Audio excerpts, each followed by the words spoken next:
பர்திமேயு சுவிசேஷ ஊழியங்கள் வழங்கும் நற்செய்தி நேரம். தேவ செய்தி பாஸ்டர் ஆர். அகஸ்டின். இந்த நாளில் உங்களோடு பேசி வருகிறேன். பழையவைகள் நிறைய காரியம் சொல்லிட்டே வரேன். ஒருவன் கிறிஸ்துவுக்குள் இருந்தால் புது சிருஷ்டியாயிருக்கிறான், பழையன எல்லாம் ஒழிந்து போயின, எல்லாம் புதிதாயின. அப்படி புதிதாயினன்னு சொல்ற பழைய காரியங்கள் என்னென்ன உங்களுக்கு சொல்லி வரேன். கிதியோனியர் கொண்டு வந்தது பழைய ரட்டு பைகள், பழைய பொத்தலான துருத்திகள், பீருண்ட துருத்திகள், பழுது பார்க்கப்பட்ட பாதரட்சைகள், பழைய வஸ்திரங்கள். இதை குறித்து சொன்னேன். இப்போ இன்னொரு காரியத்தை குறித்து சொல்ல போகிறேன். எசேக்கியேல் தீர்க்கதரிசியின் புஸ்தகம் 35ஆம் அதிகாரம் 5வது வசனத்தை எடுத்துக்குவீங்களா?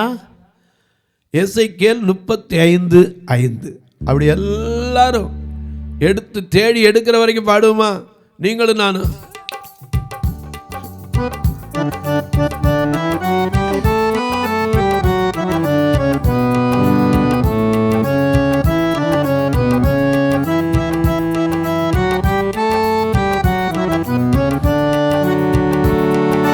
இயேசுவின் நாமம் இனிதான நாமம், இல்லை எல்லா நாமம் இல்ப நாமம்.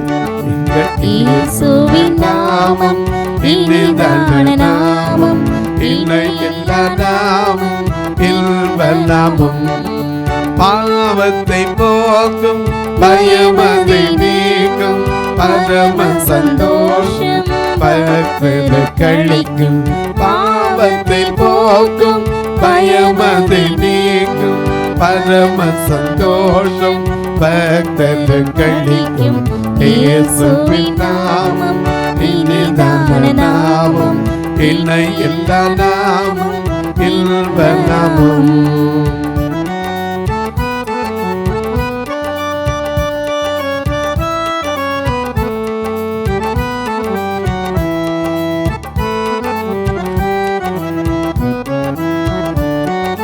பரிமள தைலமாம் இயேசுவின் நாமம், பாரெங்கும் வாசனை வீசிடும் நாமம்.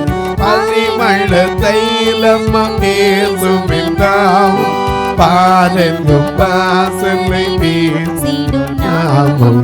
இயேசுவின் நாமம் இனிதான நாமம், இல்லை எல்லா நாமம் இல்ப நாமம்.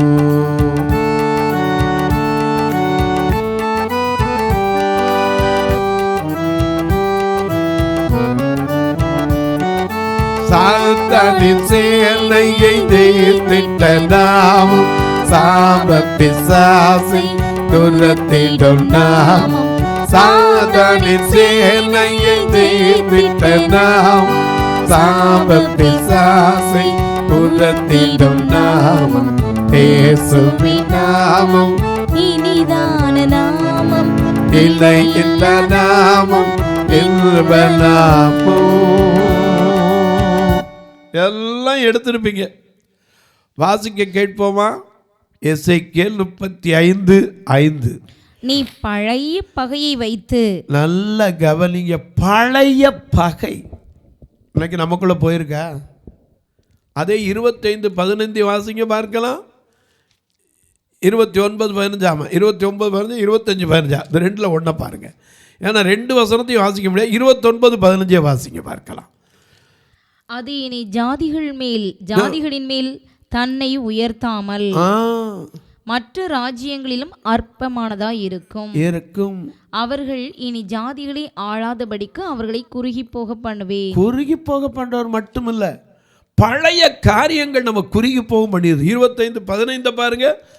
மிக நமக்கு அழகா ஆண்டவர் எழுதி வைத்து இருக்கிறார். கர்த்தராகிய ஆண்டவர் உரைக்கிறது என்னவென்றால், பெலிஸ்தியர் குரோதக்காரராய் இருந்து பழம் பகையால் கேடு செய்ய வேண்டும். நல்ல 2 கவனிங்க. பழைய பகை, பழம் பகை ரெண்டும் ஒண்ணுதான் இல்லையா? ஒரு பையன், நல்ல பையன், அப்பா அம்மா 2 தங்கச்சி, இப்படி வாழ்ந்துக்கிட்டு இருந்தான். அப்போது ஒரு சின்ன காரியத்தில் அவருடைய தகப்பனார், இந்த பையன் 12 வயசு இருக்கும்போது ஒருத்தன் கொலை பண்ணிட்டான். கொலை பண்ணிட்டதுனால அவர் மறித்து போயிட்டார். இப்போ அந்த பையனுக்கு அப்போ அந்த வயசில் விவரம் தெரியாது. எப்படியோ அவன் வாழ்க்கையில் கொஞ்சம் கொஞ்சமாக முன்னேறி தன்னுடைய சகோதரிகளெல்லாம் கல்யாணம் பண்ணி கொடுத்தான். அம்மாவும் இவன் அங்கிட்டு ஓடி ஏதோ தொழில் பார்த்தாலும் அம்மா ஒரு பக்கம் வீடு வீடாக வேலை பார்த்தாது, பிள்ளைகளெல்லாம் கல்யாணம் பண்ணி கொடுத்தாச்சு. அப்போது ஒரு நாள் இவன் என்னஞ்சான், ஒரு நல்ல நண்பன் கிடச்சான். அவன் சொன்னான், எப்பா நம்ம 2 பேரும் ஒரு தொழில் செய்வோம், ஒரு இண்டஸ்ட்ரி ஸ்டார்ட் பண்ணுவோம், அதனால் பெரிய நல்லா முன்னுக்கு வரலாம், ஒன்றால் முடிஞ்ச நீ செய், என்னால் முடிஞ்சா நான் செய்கிறேன்னு 2 பேரும் முதல் போட்டு ஒரு சின்னதாக ஆரம்பித்தாங்க. ஆரம்பித்து கொஞ்சம் வளர்ந்தாங்க, நல்லா வந்துச்சு. அதுக்கப்புறம் இன்னும் கொஞ்சம் பெருசானாங்க, நல்லா வளர்ந்து கடைசியில் வீடு, காரு, பங்களா எல்லாமே வந்துச்சு. ஒரு நாள் இப்படி தான் ஒரு நண்பர் இவரை பார்க்க வந்தவர், ஏப்பா நீயா, உன்னை ஞாபகம் இருக்கப்பா, உங்கள் அப்பாவை சின்ன வயசுலேயே கொன்று விட்டாங்கண்ணே, அந்த கொன்னவன் யார் தெரியுமான்னார். அவ்வளோதான், முடிஞ்சிச்சு. இவனுக்குள்ளே மண்டையில் ஏற ஆரம்பிச்சிருச்சு. கல்யாணம் முடித்து குடும்பத்தோடு இருக்கிறான், இவ்வளவு நல்ல பேர் இருக்குது, எல்லாம் மறந்துடுச்சு. இப்போ அவன் மண்டையில் எதில் ஏறுது, தகப்பனை கொன்னதான். அந்த கொன்னவன் எனக்கு தெரியும்ப்பா, நான் இருக்கேன் காட்டுறேன். உடனே எல்லாத்தையும் விட்டுட்டு இவனுடைய எங்கே போயிடுச்சு எண்ணம், பிசாசு இவனை பழைய பகையை ஞாபகப்படுத்திச்சு. இவ்வளவு நான் முன்னுக்கு வந்த பிறகு இனிமே எங்கள் அப்பாவை கொன்னவனை நான் விட்டு வைக்கலாமா? ஒரு நாள் இடம் வாங்க போகிற மாதிரி அவனை விசாரித்தாங்க. அவன் ஒரு இட புரோக்கர். உடனே அவனை கூப்பிட்டு வர சொன்னாங்க. அங்கேருந்து வந்த உடனே இடத்த காமிச்சான். இன்னும் கொஞ்சம் தள்ளி இருக்குது, இதே வரிசையில் தான். உடனே 2 பேரும் கை கொடுத்துக்கிட்டான். நீங்கள் முன்னாடி போங்கண்ணா, அந்த இடத்த அப்படி காமிச்சிட்டே போங்க, நான் வாரேன்னா. அவன் முன்னாடி நடக்க ஆரம்பித்தாலும் பின்னாடி 5-6 பேரை கூட்டம் வந்து வச்சுருந்தான். சிக்னல் கொடுத்த உடனே அதே இடத்துல கொலை பண்ணாங்க. கடைசியில் நிம்மதியாக இருக்க முடிஞ்சா, தொழிலையும் விட்டு குடும்ப வாழ்க்கையும் விட்டு ஆண்டவரை விட்டு பயந்து போய் ஓடாத இடம் இல்லை. எனக்கு அன்பானவர்களே, பழம் பகைகள் மனசில் வைக்கவே கூடாது. ஏன்னா பழிக்கு பழி வாங்கும். நம்ம வாழ்க்கையில் அந்த எண்ணம் வரக்கூடாது, இல்லையா? பழிக்கு பழி வாங்கும் பகைமை மறைய வேண்டும், பழிக்கு பழி வாங்கும் பகைமை மறைய வேண்டும். இறங்குமையா, இறங்குமையா, இலங்குமையா, மன்னம் இலங்குமையா, இறங்குமையா, மனம் இறங்குமையா. பழிக்கு பழி வாங்குற எண்ணம். ஏன்னா நீங்க பழிக்கு பழி வாங்காமலும் பதிலுக்கு பதில் செய்யாமலும் இருங்கள் என்று நமக்கு சொல்லி இருக்கார்ல. பழம் பகை எப்பவோ நடந்த காரியம். மிரியாம் 7 நாள் பாளையத்துக்கு புறம்பே கிடந்தது எதுக்கு தெரியுமா?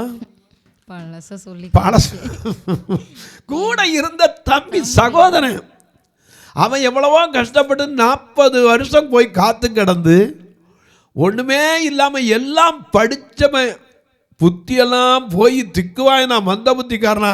ஆண்டவரே, நான் லாயக்கே இல்லாதவனை அழைச்சிட்டு வந்து திருப்பி அவனை நடத்தி வர வச்சு இத்தனை அற்புதங்களை கண்ட பிறகு உட்காந்து பேசுறா. ஆரோன் கூட உட்காந்து என்ன பேசுறா? கர்த்தர் மோசையை கொண்டு மாத்திரம் பேசினாரோ, எங்களை கொண்டும் அவர் பேசினதில்லையோ? எத்தியோப்பியா தேசத்து ஸ்திரீயின் நிமித்தம், எத்தியோப்பியா தேசத்து ஸ்திரீயை மோசே விவாகம் பண்ணியிருந்தபடியினால் மிரியாமும் ஆரோனும் அவன் விவாகம் பண்ணின எத்தியோப்பியா தேசத்து ஸ்திரீயின் நிமித்தம் அவனுக்கு விரோதமா பழைய காரியத்தை பேசிக்கிட்டு இருக்குது. இன்னைக்கு நமக்குள்ள இருக்குது அப்படிதான். என்னைக்கோ நடந்திருக்கும். யோசேப்பிட்ட வர்றாங்க, பயத்தோட வராங்க. வரும்போது அவன் சொல்றான், நான் தேவனாப்பா, நீங்க எனக்கு தீமை தான் செஞ்சீங்க, செய்ய நினைச்சீங்க, நானும் ஆனா கர்த்தர் அதை என்ன செஞ்சிட்டார்? நன்மையா நன்மையாய் மாத்தி விட்டார். அதனால பயப்படாதீங்க, நான் உங்களை மட்டும் இல்ல உங்க பிள்ளைகளையும் பராமரிப்பேன். ஆதியாகமத்தில் 50:16 இருந்து நான் வாசிக்கும் போது அதை குறித்து 19:21 வாசிக்கிறோம். 50:21 யோசேப்பு அவர்களை நோக்கி, பயப்படாதீர்கள், நான் தேவனா? நீங்கள் எனக்கு தீமை செய்ய நீங்கள் எனக்கு தீமை செய்ய நினைத்தீர்கள். தேவனோ இப்பொழுது நடந்து வருகிறபடி வெகு ஜனங்களை உயிரோடு காக்கும்படிக்கு அதை நன்மையாக முடிய பண்ணி. நம்ம பாடுறோம்ல, எத்தனை நன்மைகள் எனக்கு செய்தி, எப்படி நன்றி சொல்வேன், நான் எப்படி நன்றி சொல்வேன். எத்தனை நன்மைகள் எனக்கு செய்தி, எப்படி நன்றி சொல்வேன், நான் எப்படி நன்றி சொல்வேன். நன்றி ராஜா, நன்றி ராஜா, நன்றி ராஜா, நன்றி ராஜா. பலவீனமின்றி தள்ளி விடாமல் வெள்ளத்தால் இதை கட்டினீ, வெள்ளத்தால் இதை கட்டினீ. எத்தனை நன்மைகள் எனக்கு செய்தி, எப்படி நன்றி சொல்வேன், நான் எப்படி நன்றி சொல்வேன். தாழ்மையில் கிடந்தேன் தயவாய் நிலைத்து, தாழ்மையில் கிடந்தேன் தயவாய் நிலைத்து, தேவனை உம்மை துதிப்பேன், தேவனை உம்மை துதிப்பேன். எத்தனை நன்மைகள் எனக்கு செய்தி, எப்படி நன்றி சொல்வேன், நான் எப்படி நன்றி சொல்வேன். நன்றி ராஜா, நன்றி ராஜா, நன்றி ராஜா, நன்றி ராஜா. ஆண்டவர் செய்த நன்மைகள் எத்தனை! ஆனால் நமக்குள்ள இருக்கிற பழைய பகை மாறி இருக்கா? யோசேப்பு ஒரு நாள் தரிசனம் கண்டு சொன்னான், எப்போ நான் ஒரு தரிசனம் பார்த்தேன், நாம் எல்லாம் அரிக்கட்டுகளை அறுத்துக்கிட்டு இருந்தோம், அப்போ உங்கள் அரிக்கட்டுகள்லாம் என்ன செஞ்சு வணங்கிருச்சு, என் அரிக்கட்டு நிமிர்ந்துருச்சு, அவ்வளோதான், பழி வாங்கணும் எண்ணம் வந்துருச்சு. அவன் சொல்லிட்டு மறந்துட்டான். அப்பா கூப்பிட்டு சொல்கிறாரு, டேய் உன் அண்ணன் மாதிரிலாம் போயிருக்காங்கடா, அவங்கள போய் சாப்பாடு கொடுத்துட்டு வா. ஆதியாகமம் 37:12 தகப்பன் கூப்பிட்டு சொல்கிறாரு. இவனுக்கு எப்போ நான் போக மாட்டேன்னு சொல்லலை, ஏசு கிறிஸ்து அதை மாதிரி தான். இந்த பூமியில் எல்லாம் கெட்டு கிடக்கும்போது தம்முடைய செல்லக்குமார்னு அனுப்பி, நீ அங்கே போய் பாடு எனக்கா பண்ணும். ஓகே நான் போகிறேன். எனக்கு கண்மான இந்த யோசேப்பு அனுப்பப்பட்ட போது போனான்.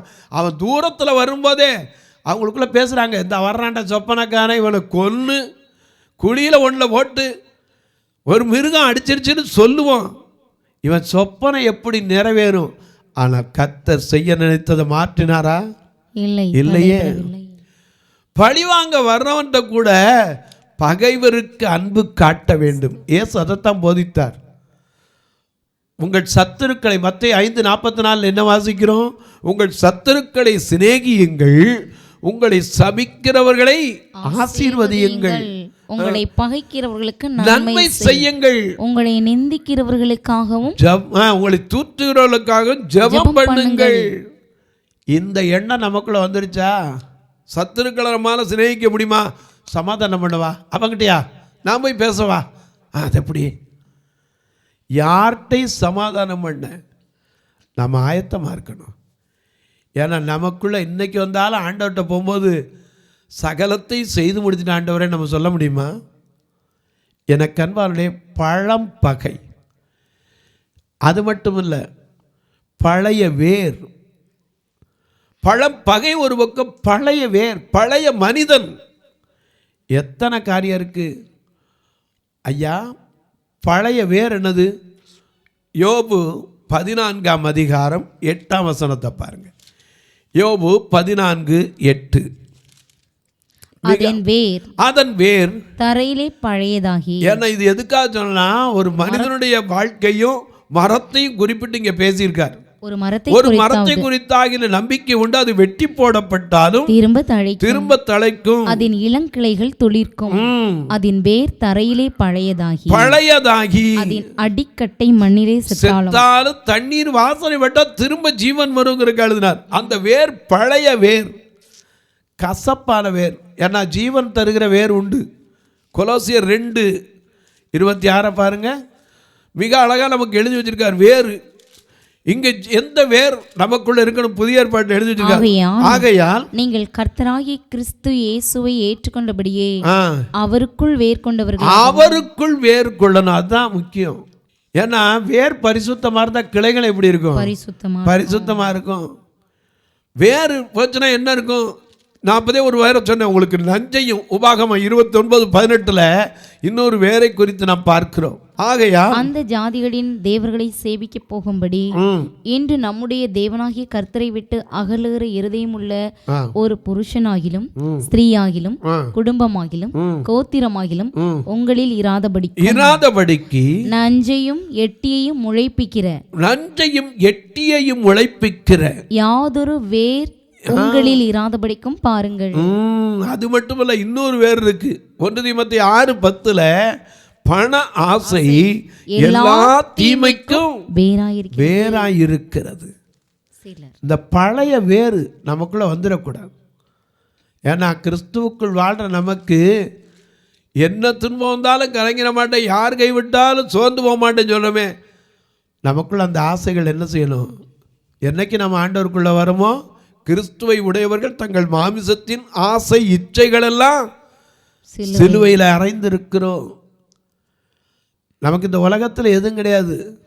நம்முடைய குடியிருப்பு எங்க? பரலோகத்தில். அதனால இங்கே வீடென்றும் நாடென்றும் நம்ம கூடார வாசிகள். நம்ம பாடல கூடார வாசிகள் நாம் என்று சொல்வோம், வீடென்று நாடென்று சொல்லலாமோ, கைவேலை அல்லாத வீடந்தை வேலை தருவேல் நீ சொல்லி போகலையோ, ஆனந்தமே பரமானந்தமே இயேசு அண்ணலை அன்பினோர் ஆனந்தமே.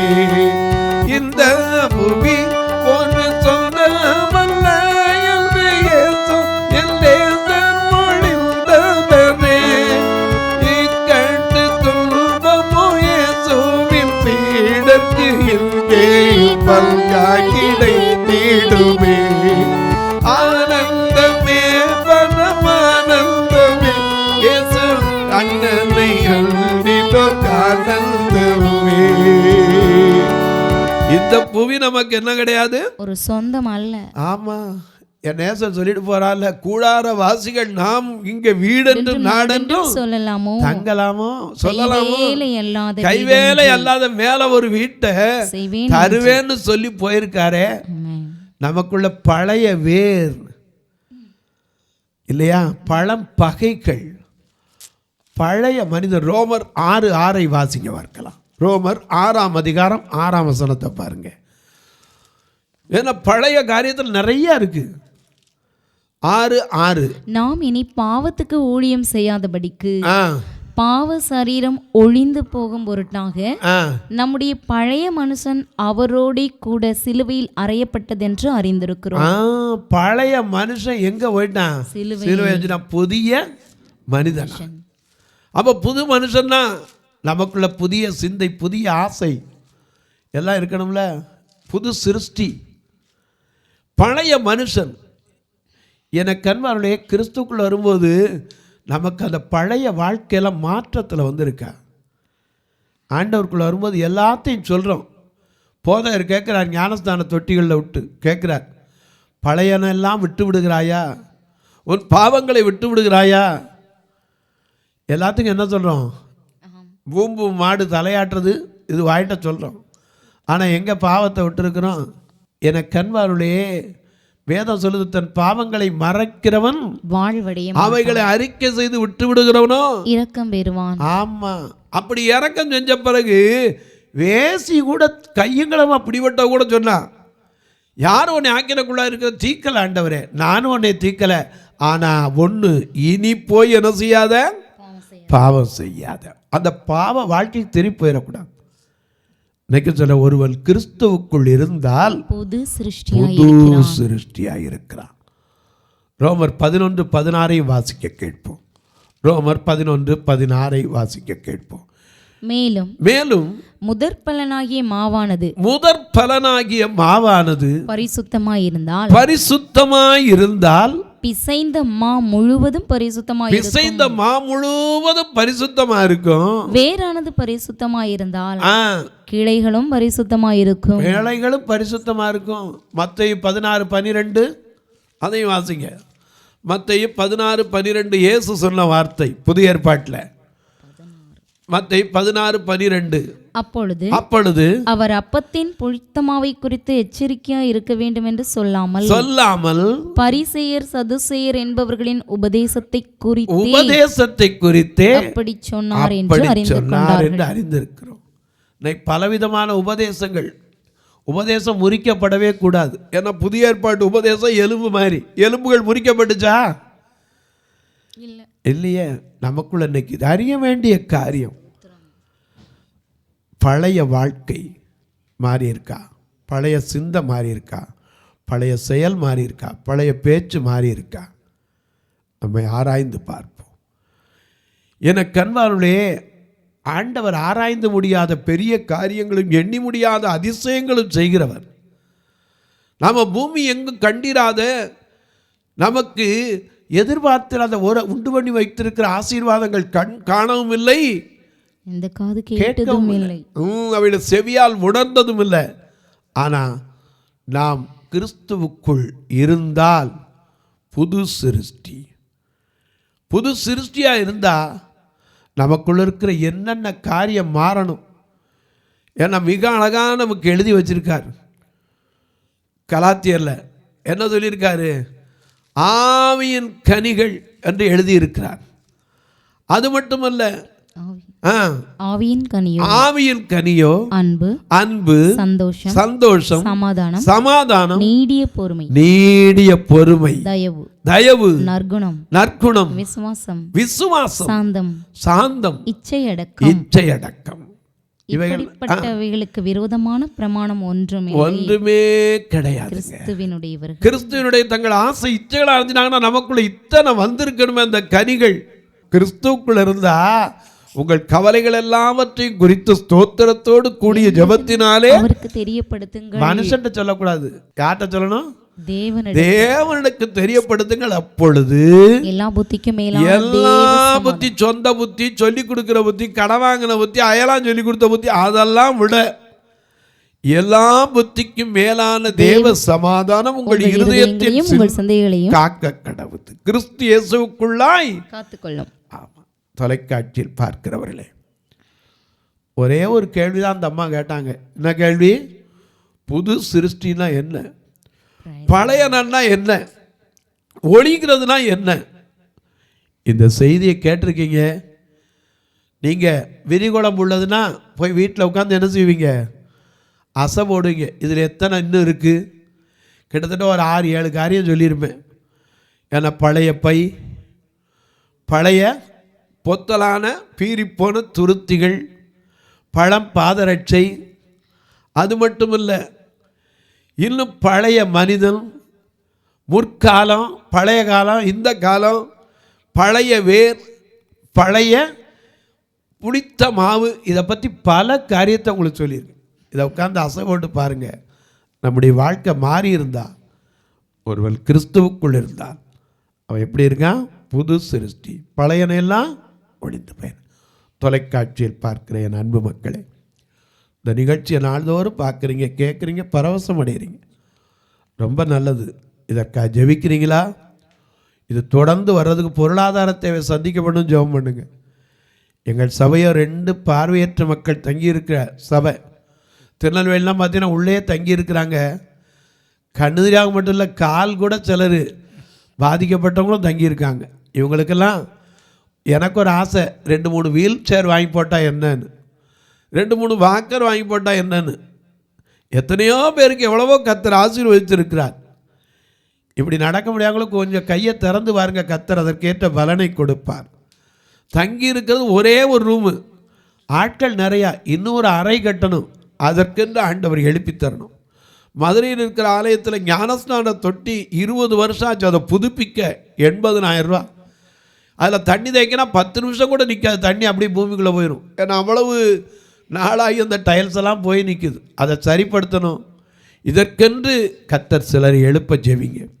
அது மட்டுமல்ல, ஒவ்வொரு ஞாயிற்றுக்கிழமையும் நான் சாப்பிடாமல் யாரையும் அனுப்புறதில்லை. உங்கள் பிறந்த நாள், திருமண நாள் போன்ற நல்ல நாட்களிலே ஐயா கர்த்தர் உங்களை ஏவினால் ஒரு நாள் உணவு கொடுக்க உதவலாம். வாகனத்தில் அழைச்சிட்டு வரமே ஆத்துமாக்களை, அதுக்கு ஒரு வாரத்துக்கு 4,000, மாதத்துக்கு 16,000 ரூபா உதவலாம். ஆனால் கட்டாயம் இல்லை. பார்வையற்றோர் மரித்தா கூட சொந்தக்காரங்க வர மாட்டாங்க. எப்போதும் ஒரு ஃபியூனரல் ஃபண்டு கையில் வச்சே இருக்கணும். அது மட்டும் இல்லை, சில நேரம் ஆலயத்தில் வரும்போது, ஐயா எனக்கு சுகர் இருக்கியா, ப்ரெஷர் இருக்கியா, மாத்திரை கூட போய் வாங்குறதுக்கு என்னால் அலையை கூட்டிகிட்டு போக ஆள் இல்லைன்னு எத்தனை பேர் வர்றவங்க. இப்படிப்பட்டவர்களுக்கு உதவி செய்வதற்கும் கர்த்தர் அநேகரை எழுப்பணும். நீங்கள் ஜெபம் பண்ணுங்கள். உங்கள் ஜெபக்காரி எது இருந்தாலும் காலை 10லேருந்து 5க்குள்ளே தாராளமாக எனக்கும் சொல்லலாம், நானும் உங்களுக்காக ஜெபிப்பேன். எப்படி தொடர்பு கொள்ள? இங்கே 2 ஃபோன் நம்பர் வந்துக்கிட்டே இருக்கும், ஜிபே, ஃபோன்பே. அது மட்டும் இல்லை, ஏன்ட்ட கூப்பிட்டு கேட்டீங்களான்னு நானும் சொல்லுவேன். ஒருவேளை ஐயா நான் கட்டி தருவேன், என் பேரை எழுதலாமா? தாராளமாக டொனேட்டட் பை அப்படி போடத்தான் செய்வோம். ஒருவேளை இல்லையா என் பேரெலாம் வேண்டாம், எனக்கு கணக்குக்கு வைக்கிறதுக்கு வேணும்னீங்கன்னா அதுக்கு ஒரு நம்பர் இருக்குது, 84 388 84388 84 388 52500 52 500. இந்த நம்பருக்கு நீங்கள் தொடர்பு கொண்டால் அதில் உங்களுக்கு வரி விலக்கு சலுகைகள் கிடைக்க வாய்ப்புண்டு. நீங்கள் தொடர்பு கொள்ளலாம். இப்போது உங்களுக்காக ஜெபிக்கட்டுமா? நல்ல பிதாவே, நன்றியோடு துதிக்கிறோம் சுவாமி. இந்த அருமையான நல்ல நாளிலே கிறிஸ்துவுக்குள் இருப்பது என்ன, அவன் எப்படி இருக்க வேண்டும், நிறைவானதுனா என்ன, குறைவு என்பது என்ன, அந்த நிறைவானது வந்தால் குறைவு எப்படி மாறும், இவைகளை குறித்தெல்லாம் முன்பகுதியிலும் பழைய காரியங்களுக்குள் மாற வேண்டும் என்பதை பின்பகுதியிலும் கற்றுக்கொண்டோம். கற்றுக்கொண்ட ஒவ்வொருவருக்கும் அது பிரயோஜனம் உள்ளதாக இருக்கட்டும். இந்த ஊழியத்தை தாங்குகிற, ஜெபிக்கிற, கொடுக்கிற எல்லா மக்களையும் ஆசீர்வதி. பிறந்த நாள், திருமண நாளை நினைவு கூறுகிறவர்களுக்காய் ஜெபிக்கிறேன். தங்களுக்கு அன்பான இழந்து தவிக்கிற ஆறுதலற்ற மக்களுக்காய் ஜெபிக்கிறேன். படுக்கையில் படுத்துக்கொண்டு என் கண்ணீர் என்றைக்கு மாறும், என் வியாதி என்றைக்கு தீரும் என்று கலக்கத்தோடு கண்ணீர் வடிக்கிற ஒவ்வொருவருக்காய் ஜெபிக்கிறேன். ஆண்டவருடைய நாமத்தினாலே எல்லா மக்களுக்கும் ஆறுதலை கொடும், சமாதானத்தை கொடும், மன நிம்மதியை கொடும், சந்தோஷத்தை கொடும். வானத்திற்கும் பூமிக்கும் சகல அதிகாரம் கொண்ட இயேசு கிறிஸ்துவின் ஈடு இணையற்ற வல்லமையுள்ள நாமத்தில் ஜெபிக்கிறேன் நல்ல பிதாவே, ஆமென். சபை ஆராதனை ஞாயிறு காலை 10 மணி முதல் 12 மணி வரை. இடம் பர்திமேயு சுவிசேஷ ஆலயம், அன்னை சத்யா நகர், இளமனூர் அஞ்சல், சக்கிமங்கலம் வழி, மதுரை மாவட்டம். பின்கோட் 625201 மற்றும் பர்திமேயு சுவிசேஷ ஜெப வீடு, flat number 107, Eden garden, Muthur, Tirunelveli. Pincode 627011. சிறப்பு உபவாச கூட்டம் ஒவ்வொரு மாதமும் 2வது சனிக்கிழமை காலை 10 மணி முதல் 1 மணி வரை நாகர்கோவில் YMCA ஹாலில் வைத்து நடைபெறுகிறது. மற்றும் ஒவ்வொரு மாதமும் 4வது சனிக்கிழமை காலை 10 மணி முதல் 1 மணி வரை திருநெல்வேலி புதிய பேருந்து நிலையம் அருகில் உள்ள கிரேஸ் ஹாலில் வைத்து நடைபெறுகிறது. எங்கள் எல்லா ஆராதனைகளிலும் கலந்து கொண்டு தேவனை மகிமைப்படுத்த அன்பாய் அழைக்கிறோம். உங்கள் உதாரத்துவமான காணிக்கைகளினால் இவ்வூழியத்தை தாங்க விரும்பினால் R Augustine, account number 5021364331, IFSC code IDIB 000B066, Indian bank, BP Kulam, Madurai.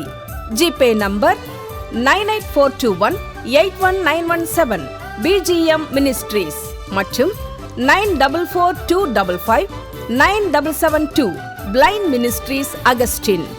உங்கள் தொடர்புக்கு பாஸ்டர் ஆர் அகஸ்டின், பர்திமேயு சுவிசேஷ ஊழியங்கள், நாகமலை, புதுக்கோட்டை, மதுரை 625019. தொலைபேசி எண்கள் 9842181917 மற்றும் 9442559772. கர்த்தர் தாமே உங்களை ஆசீர்வதிப்பாராக.